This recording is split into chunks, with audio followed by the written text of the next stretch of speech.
we're in the book of Exodus. We think that this particular documentary is a good documentary to suggest. All right.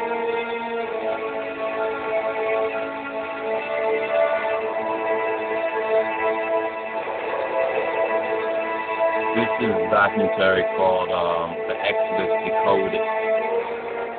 And it presents certain information that previously was suppressed. Now, Simcha Jacobovici or Jacobovici, he narrates a lot of this and brings a lot of his own theories to it. But let's check it out for a moment. And we're going to go through this point by point.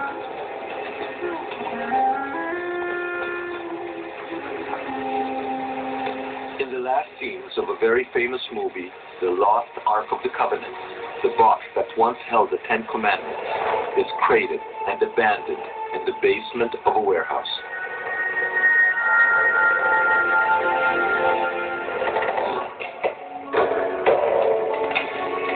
What if Hollywood's depiction accurately reflects reality?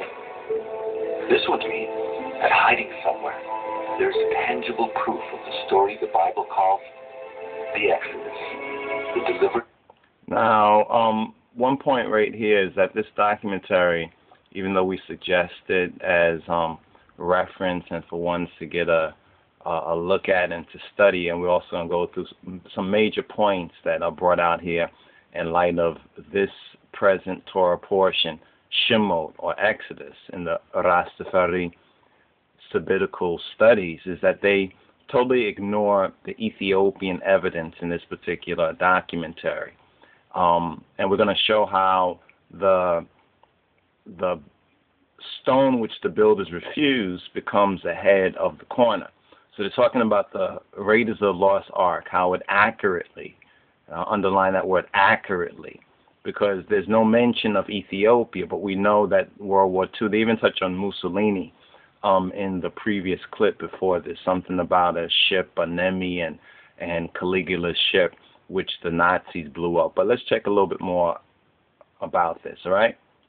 That's from Egypt, led by the prophet Moses. Well, right here in this building, there's a 3,500-year-old gold image, carved perhaps by an eyewitness to the biblical Exodus, of the lost Ark of the Covenant. And the people in there don't realize it. Okay, that's the program right here, the Exodus Decoded. James Cameron, and we've pointed that out before, but there's some very interesting and even accurate bits of information. But one of the points that one of our critiques of this program is that Ethiopia, and we could say the Black Hebrew testimony and the claims are totally ignored, yet we have accurate history that actually points to those connections. So just keep that in mind. Okay, let's go forward. Exodus. Now, this right here, this is one of what they call the Minoan or the Kepchu.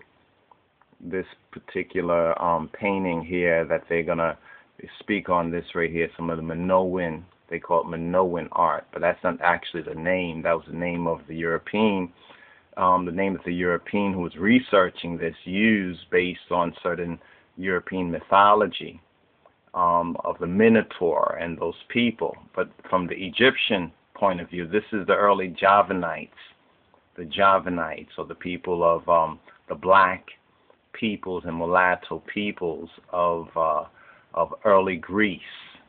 When we said the early Greek culture was black, this is evidence as well. So let's go forward. For thousands of years, the biblical epic has captured the human imagination. But did it really happen? When it comes to the Exodus, we have no evidence that it happened, and a good deal of evidence that it didn't. They made it up.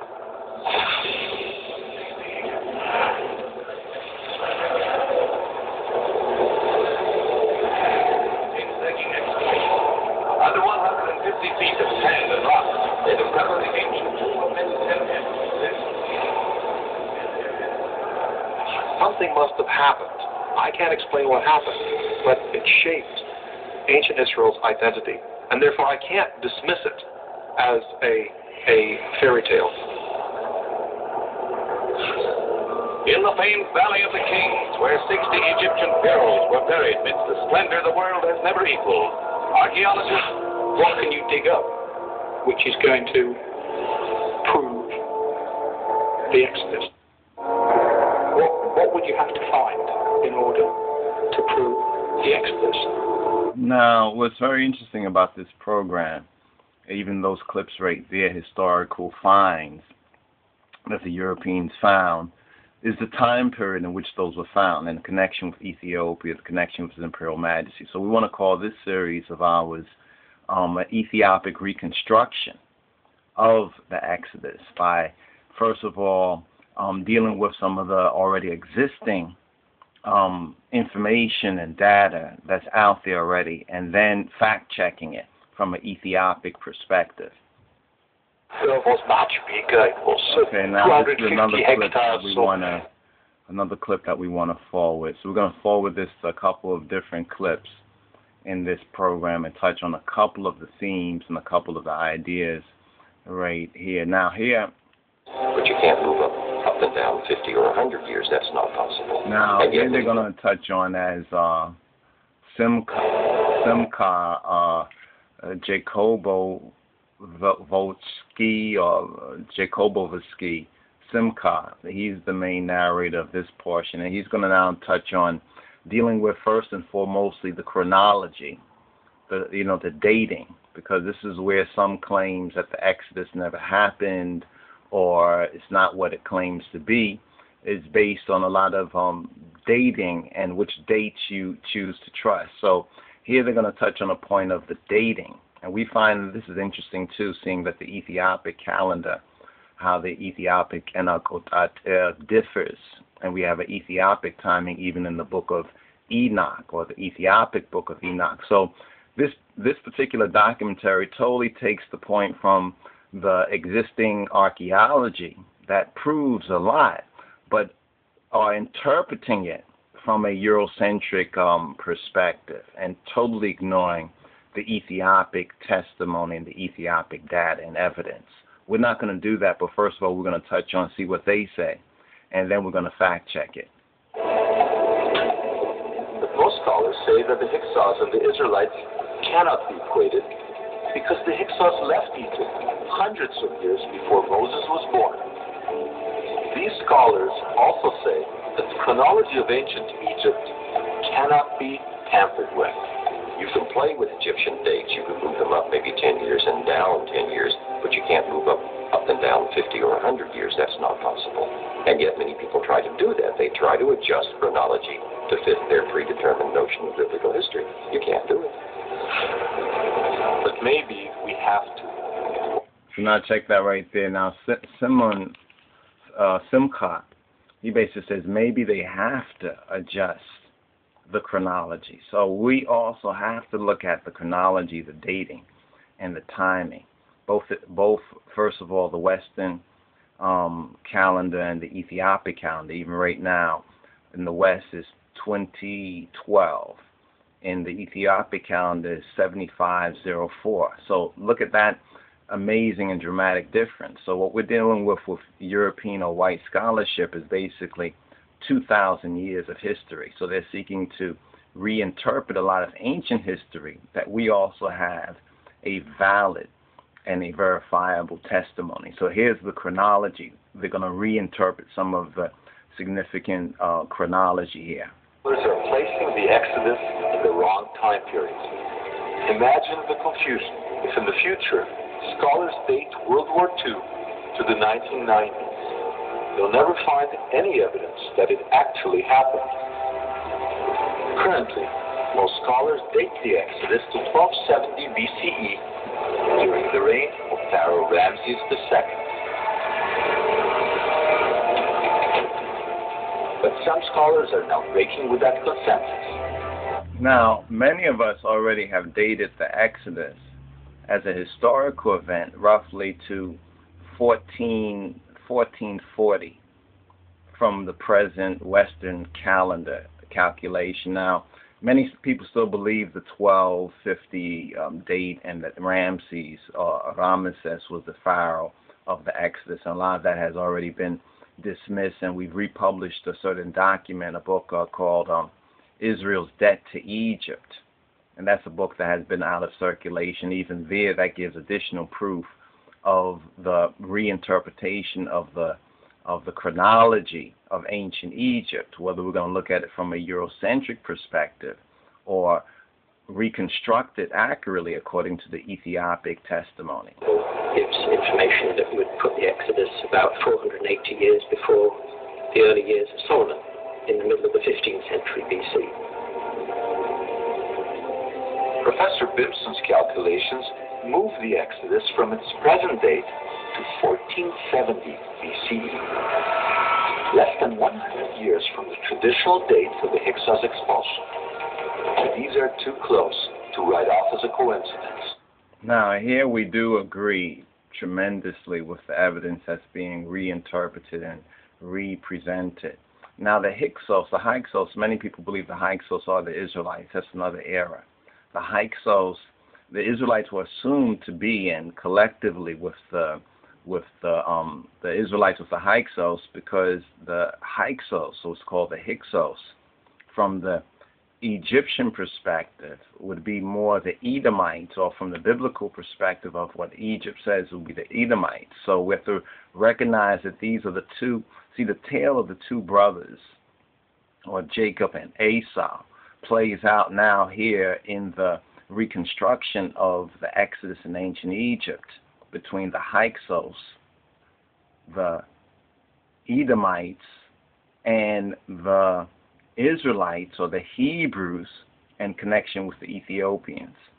So there's also a racial, we're beginning to see the first signs of a racial divide that begins to, or ethnic divide, because you have to remember that who Esau married and intermarried with. So they're trying to connect the expulsion of the Hyksos with the Israelites, and that's a major error right there as far as the proper dating and the proper who's who based on the monuments from ancient Egypt and based on what the Bible or the biblical, the Torah testimony.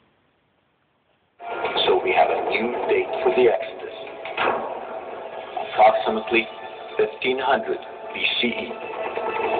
The Hyksos. And the Hyksos expulsion is what we're talking about when we are talking about the Exodus. All right. Now, that's not all right. That's all wrong. The Hyksos expulsion was not the Exodus. The Hyksos expulsion happens before the Exodus. We have to interpret the first chapters of Shemot, or the Hebrew Bible, correctly, and we're going to touch on this point. These are all notes that we hope to get into a little bit more detail with, but we're just showing how even documentaries like this provide some very interesting information when we start to break it down and we start to really, listen and pay attention. That's the price of the truth. That's what we have to pay to get the truth, is attention, to be very, very attentive to what is being said. So here they're going to move off of a false premise, but some of the information that's brought out into the open now, we can properly interpret or reinterpret and reconstruct from an Ethiopic perspective, or from an Ethiopian Hebrew, you understand, perspective, or a black perspective, more generally speaking. The Exodus is 1500 BC. We know from the Bible that the Israelites arrived in Egypt some 200 years before their Exodus. In the original Hebrew, the Bible calls the Israelites God's people, or Amo Israel. If we write about our dates, there should be hard archaeological evidence for the arrival of these Amo around 1700 BCE.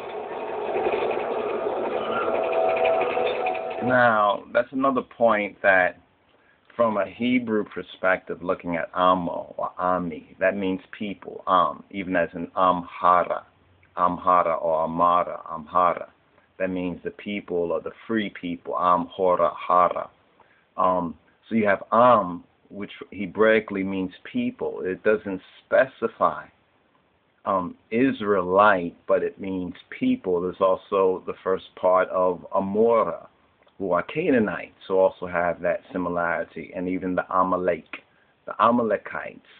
So we have to do a little bit more study on these particular matters and not just take a general, this is like kind of a relative thinking, but it's not critically or doing due diligence hermeneutically, saying that the Amo are the Israelites, because it says Amo, but the Amo are a related people. We must remember the connection between even Esau and Jacob being Hebrews in that sense.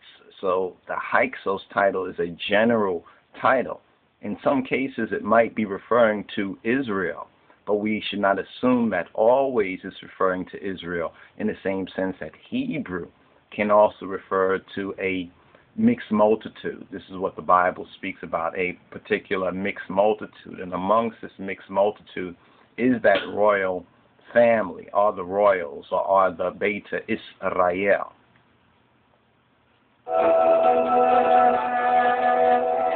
400 kilometers south of Avaris is the tomb at Beni Hassan.